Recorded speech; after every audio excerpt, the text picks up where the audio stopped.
സുഹൃത്തുക്കളെ നമസ്കാരം. എല്ലാവർക്കും എൻ്റെ യൂട്യൂബ് ചാനലിലേക്ക് സ്വാഗതം. ഞാൻ ഇന്ന് പറയാൻ പോണത് എന്താണെന്ന് വെച്ച് കഴിഞ്ഞാൽ നോട്ടമാണ്. നോട്ടത്തിൻ്റെ പ്രശ്നം. നോക്കുക എന്ന് പറഞ്ഞു കഴിഞ്ഞാൽ ഇപ്പോൾ ഈ ഒരു 4 ദിവസം മുൻപേ എറണാകുളത്ത് കറുകപ്പള്ളിയിൽ പാലാവരോട്ട് അടുത്തൊരു കറുകപ്പള്ളി എന്ന് പറഞ്ഞ സ്ഥലമാണ്. അവിടെ ഒരു ബാർബർ ഷാപ്പിലൊരു സംഭവം ഉണ്ടായി. മുടി വെട്ടാനും വന്ന 2 ചെറുപ്പക്കാർ അവിടെ വേറെ 7 അംഗ സംഘം ഇരിക്കുന്നുണ്ടായിരുന്നു. ഇവരെ നോക്കിയെന്ന് പറഞ്ഞൊരു വളരെ പ്രശ്നമായി. വളരെ പ്രശ്നം എന്ന് പറഞ്ഞു കഴിഞ്ഞാൽ അവരെ 2 ആക്രമിച്ചു. ഒരാൾക്ക് രണ്ടാളെ ആക്രമിച്ചെന്ന് പറയാം, പക്ഷേ ഒരാളുടെ പേരേ പറയുന്നുള്ളൂ. ഒരാളെ ആക്രമിച്ചു. അയാൾ മെഡിക്കൽ കോളേജ് ഹോസ്പിറ്റലിൽ ചികിത്സയിലാണെന്നാണ് പറയുന്നത്. പിന്നെ അപ്പം പാലാവരോട്ടം പോലീസ് കേസെടുത്തു എന്ന് പറയുന്നത്. അപ്പോൾ എന്താണെന്ന് വെച്ച് കഴിഞ്ഞാൽ ഇവർ 7 അംഗ സംഘമായിട്ട് ഉണ്ട്. അപ്പോൾ ഒരാളതിൽ സംഘത്തിലെ പ്രധാനിയാണ്. അവന് വലിയ റൗഡിയാണെന്നൊക്കെ പറഞ്ഞു. അവൻ പല കേസിലും പ്രതിയാണെന്നാണ് പറയുന്നത്.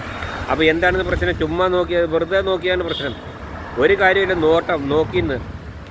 അപ്പോൾ നമ്മൾ ചിലപ്പോൾ സ്വാഭാവികമായിട്ട് ഒരു ബാർബർ ഷാപ്പിലേക്ക് ചെല്ലുമ്പോൾ നമ്മൾ ചിലപ്പം അവിടെ ഇരിക്കുന്ന ആൾക്കാരെ ബാർബർ ഷാപ്പ് വരെ നോക്കിയെന്ന് പറഞ്ഞാൽ അതൊരു പ്രശ്നമാണ്. എന്തൊരു പ്രശ്നമാണത്? നോക്കട്ടെ, ജീവനുള്ള മനുഷ്യന്മാരില്ലേ, നോക്കാതിരിക്കുമോ? നോക്കാതെ ഇപ്പം നമുക്ക് അതല്ലാന്നുണ്ടെങ്കിൽ നമുക്ക് വീടിനകത്ത് കയറിയിരിക്കേണ്ടി വരും നോക്കാണ്ടിരിക്കണം എന്നുണ്ടെങ്കിൽ. അപ്പോൾ ഒരു പൊതു സ്ഥലത്താകുമ്പോൾ പലരും നമ്മൾ ശ്രദ്ധിച്ചിരിക്കും. അപ്പോൾ ഞാൻ പോകുന്ന സ്ഥലത്തൊക്കെ നമ്മൾ ഒരുപാട് ആൾക്കാർ നോക്കുന്നുണ്ട്. അപ്പോൾ നോക്കിയെന്ന് പറഞ്ഞുകൊണ്ട് നമുക്കിപ്പോൾ എന്താണ് നോക്കുന്നത്? നിനക്കത് എൻ്റെ മുഖത്തേക്ക് നോക്കാൻ കാരണം, മുഖത്ത് നോക്കേണ്ട അധികാരം എന്താ? എന്തിനാണ് നോക്കുന്നത്? തുറിച്ച് നോക്കുന്നു, കണ്ണ് കുത്തിപ്പൊട്ടിക്കുന്നൊക്കെ നമുക്ക് പറയാൻ പറ്റുമോ? അപ്പോൾ അത് വേറെ പ്രശ്നമാകില്ലേ? ആൾക്കാർ കയറി ഇവനെ ഭ്രാന്താന്ന് കയറിയത് നോക്കുമെന്ന് പറഞ്ഞാൽ പ്രശ്നമില്ല. ഇനിയിപ്പോൾ അഥവാ വല്ല സ്ത്രീകളൊക്കെ ഒപ്പം ഉണ്ടെങ്കിൽ അവരെ നോക്കിയെന്നുണ്ടെങ്കിൽ അത് പിന്നെ ഒരു എന്തെങ്കിലും ന്യായീകരിക്കാം നമുക്ക്. അതല്ലാതെ ആണുങ്ങൾ ബാർബർ ഷാപ്പിൽ കയറി അവരെ നോക്കി, അവർ തിരിച്ച് നോക്കി, ബാർബർ ഷാപ്പ് വരെ നോക്കി, അല്ല അവിടെ ഇരിക്കുന്നവരെ നോക്കി എന്ന് പറഞ്ഞാൽ ഇതൊന്നും ഒരു കംപ്ലൈൻ്റ് ആയിട്ട് എടുക്കാൻ പറ്റത്തില്ല. അപ്പോൾ ഇവർ 2 കൊല്ലം സ്വദേശികളാണ്. ഈ മർദ്ദനം ഏറ്റവർ 2. മറ്റവർ എറണാകുളത്തുള്ളവർ തന്നെ ആവും. കാരണം അങ്ങനെ വരാൻ സാധ്യതയുള്ളൂ. എന്ത് കാര്യത്തിന് എന്താ അതിൻ്റെ ആവശ്യം? എന്താ നോക്കാതെ ഒരു മനുഷ്യൻ ജീവിക്കാൻ പറ്റുമോ? അപ്പോൾ എത്ര കാലം അങ്ങനെയാണെന്നുണ്ടെങ്കിൽ ഞാൻ പറയട്ടെ, വീടിനകത്ത് കയറി ഇരിക്കേണ്ടി വരും. പുറത്തിറങ്ങി നടക്കാൻ പറ്റത്തില്ല. ഒരു മനുഷ്യൻ നോക്കാൻ പറ്റൂല, മിണ്ടാൻ പറ്റൂല, ചിരിക്കാൻ പറ്റൂല. ഇതെന്തൊരു നാടാണ്, ഇതെന്തൊരു ലോകമാണ്. ഇല്ല, ഇത് കേട്ട് കഴിഞ്ഞാൽ ചിരിക്കാതിരിക്കുന്നത് എങ്ങനെയാണ്? നോക്കിയെന്ന് പറഞ്ഞാൽ അതൊരു പ്രശ്നമല്ല. അതിലെന്താ കാര്യം? എന്താ പോയിരിക്കുന്നത് അതിനകത്ത്? അങ്ങനെയാണെന്നുണ്ടെങ്കിൽ ഒരു ഇന്ത്യൻ പൗരന്മാർക്ക് നോക്കാനൊന്നും പറ്റൂലെന്ന് പറഞ്ഞു കഴിഞ്ഞാലോ? നോട്ടം അപ്പോൾ ഈ ആക്രമിച്ചവരും തിരിച്ചു നോക്കിയോണ്ടല്ലേ ഇവൻ നോക്കിയത് ഇവരെ കാണുന്നത്. ആക്രമിച്ച ആൾക്കാർ ഇവരെ നോക്കിയോണ്ടല്ലേ ഇവർ നോക്കിയതായിട്ട് അവർക്ക് കാണാൻ പറ്റുന്നത്. അപ്പോൾ അവർ മൈൻഡ് ചെയ്യാതിരിക്കുകയാണെങ്കിൽ ഇവർ നോക്കാതിരിക്കുക വിഷയമില്ല. 2 അങ്ങോട്ടും ഇങ്ങോട്ടും നോക്കി. അപ്പോൾ 2 പേരിലും പോലീസ് കേസെടുക്കണം ഇല്ലേ?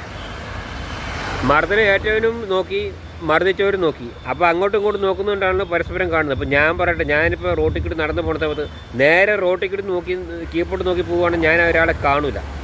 ഞാൻ അങ്ങോട്ടും തിരിയുമ്പോഴോ അല്ലെങ്കിൽ മുൻപോക്കി നോക്കുമ്പോഴല്ലേ നമ്മൾ വേറൊരാളെ കാണുകയുള്ളൂ. അതെന്താ നമ്മൾ മനസ്സിലാക്കുന്നത് എന്ന് പറഞ്ഞ പോലെയാണ്. ഇപ്പോൾ ഒരു ബാർബർ ഷാപ്പിൽ ചെന്ന് കഴിഞ്ഞാൽ അവിടെ പല ആൾക്കാരുണ്ടാവും. അപ്പോൾ അവരൊക്കെ നോക്കിയെന്ന് പറഞ്ഞു കഴിഞ്ഞാൽ 24 മണിക്കൂറും അതിന് തന്നെ സമയം ഉണ്ടാവുള്ളൂ. കാരണം ഇതൊക്കെ ഒരു തരം ഇതിന് ശരിക്കും ഒരു സൈസ് പ്രാന്താണെന്നേ ഞാൻ പറയുള്ളൂ. നോക്കിയെന്ന് പറഞ്ഞിട്ട് പ്രശ്നം ഉണ്ടാക്കുന്നത് ഇങ്ങനത്തെ പ്രാന്തന്മാരെ ഞാൻ കണ്ടിട്ടില്ല. നോക്കുകയാണ്. എന്താണ് നോക്കുന്നത് വെച്ചാൽ അവൻ്റെ കണ്ണ് കുത്തി പൊട്ടിക്കാൻ പറ്റുമോ? അങ്ങനെ ഇപ്പോൾ ഇവർ 2 ആൾക്കാർ ബാർബർ ഷാപ്പിൽ നിന്ന് ഇവരെ നോക്കിയെന്ന് പറയുന്നു. ഈ 7 അംഗ സംഘം പുറത്തേക്ക് ഇറങ്ങി നടക്കുന്ന സമയത്ത് ഒരുപാട് ആൾക്കാർ ഇവരെ നോക്കാണ്ടാവും. അപ്പോൾ ഈ കാണുന്ന ആൾക്കാരൊക്കെ ഇവർക്ക് മർദ്ദിക്കാൻ പറ്റുമോ? അതപ്പോൾ അവിടെ ഒരു ബാർബർ ഷാപ്പിലായതുകൊണ്ട് നടന്നു. ആരും അങ്ങോട്ടും ഇങ്ങോട്ടും പ്രശ്നം ഒഴിവാക്കാനില്ലാത്തതുകൊണ്ട് അവിടെ ആ സംഭവം നടന്നു.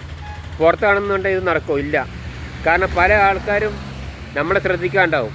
നമ്മളവിടേക്ക് ചെവി കൊടുക്കായിരുന്നു. പല ആൾക്കാർ പല സ്വഭാവക്കാരാണ്. നോക്കിയെന്ന് പറഞ്ഞപ്പോൾ നമുക്ക് ഒരു കാരണത്താലും ഒരു കംപ്ലൈൻറ്റ് കൊടുക്കാൻ പറ്റത്തില്ല. കാരണം ഇന്നത്തെ ലോകം അതാണ്. എന്താ നോക്കിയതിനെ കൊണ്ട് പ്രശ്നം? എന്താ നോക്കിയത്? ആർക്കാ പ്രശ്നം? അവർക്കാണ് പ്രശ്നം. ബാർബർ ഷാപ്പുകാരൻ പറഞ്ഞോ തല്ലാൻ പറഞ്ഞോ? ഇല്ലല്ലോ. ഇവർ വെറും ഗുണ്ടായി 7 അംഗ സംഘം. അപ്പോൾ ഒരാൾ ഒറ്റയ്ക്കാണെന്നുണ്ടെങ്കിൽ ഇവർ മുണ്ടുമല്ലോ. അപ്പോൾ 5-8 ആൾക്കാർ സംഘം ചേർന്ന് കഴിഞ്ഞാൽ 2 തല്ലാൻ എളുപ്പമാണ്. അപ്പോൾ അവർക്ക് പ്രത്യേകിച്ച് കാരണമൊന്നും വേണ്ട. പിന്നെ ഇവരൊക്കെ ഗുണ്ടാ ലിസ്റ്റിൽപ്പെട്ടതാണ് ഒരുത്തൻ. അതിൽ വെള്ള ഷർട്ടുകാരനാണ് ആക്രമിച്ചതെന്ന് പറയുന്നു. അവൻ അവനും മറ്റൊരു കൂടി, പക്ഷേ ഇവൻ ആക്രമണം തുടങ്ങിയത് ഫസ്റ്റിലെ ഇവനാണ്. അപ്പോൾ അവൻ ഏതൊരു ഗുണ്ടാ ലിസ്റ്റിൽപ്പെട്ട ആളാണ്. അവൻ്റെ പേര് പല കേസുകളും ഉണ്ടെന്നാണ് പറയുന്നത്. പോലീസ് പറയുന്നത് അങ്ങനെയാണ്. ഏതായാലും പാലാരിവട്ടം പോലീസാണ് കേസെടുത്തിട്ടിരിക്കുന്നത്. ഇപ്പം എന്തായെന്നുള്ള അറിയില്ല, അറസ്റ്റ് ചെയ്തെന്നാണ് പറയണത്. പിന്നത്തെ വിവരമൊന്നും കിട്ടിയില്ല. പോലീസ് കേസെടുത്ത് അറസ്റ്റ് ചെയ്ത് കൊണ്ടുപോയെന്ന് പറയുന്നുണ്ട്. ജീപ്പ് കയറ്റി കൊണ്ടുപോകാനായിട്ട് വീഡിയോയിൽ കാണുന്നുണ്ട്. പിന്നെ അതിൻ്റെ വിവരമൊന്നും കിട്ടിയിട്ടില്ല, നോക്കിയെന്ന് പറഞ്ഞു കണ്ട്. പലർക്കും പല ഇതാണ്, മെൻറ്റാലിറ്റിയാണ്. ശരി എന്നാൽ ഓക്കെ. ഇതൊക്കെ പറഞ്ഞ് ചിരിക്കാനേ സമയം ഉണ്ടാവുള്ളൂ. കൂടുതലൊന്നും പറയുന്നതിൽ നിർത്തുകയാണ്. അപ്പം ഞാൻ ആരും നോക്കാതിരിക്കുക, കീഴ്പോട്ട് നോക്കി റോട്ടിൽ മാത്രം നോക്കി നടന്നാൽ മതി. അപ്പോൾ ഒരു പ്രശ്നമില്ല. ആരും നോക്കിയെന്ന് പറഞ്ഞ് കംപ്ലയിൻറ്റ് വരില്ല. അങ്ങോട്ടും ഇങ്ങോട്ടും നോക്കുമ്പോഴാണല്ലോ പ്രശ്നം വരുന്നത്. ഞാൻ ഈ വീഡിയോ ചെയ്യുന്ന സമയത്ത് റോട്ടിൽ വണ്ടി പോകുന്നുണ്ട്, ആൾക്കാർ പോകുന്നുണ്ട്, നായ്ക്കൾ പോകുന്നുണ്ട്. അപ്പോൾ ഈ നായ്ക്കളെയും പട്ടികളെയും ആൾക്കാരെയും വണ്ടിക്കാരെയൊക്കെ ഞാൻ നോക്കും. അത് നോക്കിയെന്ന് പറഞ്ഞിരിക്കുമ്പോൾ എത്ര ആൾക്കാർ എൻ്റെ മുന്നിൽ കൂടി ഈ വീഡിയോ ചെയ്യുമ്പോൾ എൻ്റെ മുന്നിൽ കൂടി പോകുന്നുണ്ട്. ഞാൻ ചിലപ്പോൾ ഈ വീഡിയോ ചെയ്യുമ്പോൾ അവരെന്നെ ശ്രദ്ധിക്കുന്നുണ്ടാവും, ഇതെന്താണ് അദ്ദേഹം ചെയ്യുന്നത് എന്താണ്. അപ്പോൾ അതൊക്കെ എന്താണ് ഞാൻ വീഡിയോ ചെയ്യുന്നിടത്ത് നോക്കിയിരിക്കുന്നത് നമുക്ക് ചോദിക്കേണ്ട കാര്യമുണ്ടോ? പറ്റൂല. അവർ പോട്ടെ, അവരവരുടെ സ്വാതന്ത്ര്യം, ഓരോരുത്തർ ആൾക്കാരുടെ നാട്. ആൾക്കാർ നോക്കാതിരിക്കുക, അത് വിഷയം. അത് കണക്കാക്കേണ്ട കാര്യമില്ല. നമ്മൾ അങ്ങോട്ട് ഞാൻ പറയാം, 2 കൈ കൂട്ടി അടിക്കുമ്പോഴാണല്ലോ സൗണ്ട് ഉണ്ടാകുന്നത്. നമ്മൾ കൈ അടിക്കാണ്ടിരിക്കുകയാണ് സൗണ്ട് ഉണ്ടാവുക. അപ്പോൾ ആൾക്കാർ നോക്കുമ്പോൾ നമ്മൾ തീരെ മൈൻഡ് ചെയ്യേണ്ടിരുന്നത്. ആൾക്കാർ പോണ വഴിക്ക് പോയിക്കോ. ഇപ്പോൾ 2 ആൾക്കാർ അപ്പുറത്തോട്ട് പോകുന്നുണ്ട്, അവരെന്നെ നോക്കിയിട്ടുണ്ടാവും. ഞാൻ അവിടെ നോക്കുമ്പോൾ അവരെന്നെ നോക്കിയിട്ടില്ല, അവർ നേരെ പോവുകയാണ്. അപ്പോൾ ഇതൊക്കെയാണ് ഈ ലോകത്തിലെ പ്രശ്നം. നോക്കുവോ നോക്കാതെ ഇരിക്കുവോ? ഇതിനൊന്നൊരു ആക്രമണം അഴിച്ചുവിട്ടിട്ട് കാര്യമില്ല. പിന്നെ ഈ ഗുണ്ടാ ലിസ്റ്റിൽപ്പെട്ടവർക്കൊന്നും അതിന് ഒരു പ്രത്യേകിച്ച് ഒരു കാരണം വേണ്ട. ഒന്നെങ്കിൽ ഗുണ്ടാ ലിസ്റ്റിൽപ്പെട്ടവരോ അല്ലെങ്കിൽ മദ്യപിച്ച് ബഹളം ഉണ്ടാക്കുന്നവരോ, ഇവർക്കൊന്നും പ്രത്യേകിച്ച് ഒരു കാരണമൊന്നും വേണ്ട. എന്തെങ്കിലും ഒരു ചെറിയ പ്രശ്നം കിട്ടിയാൽ മതി.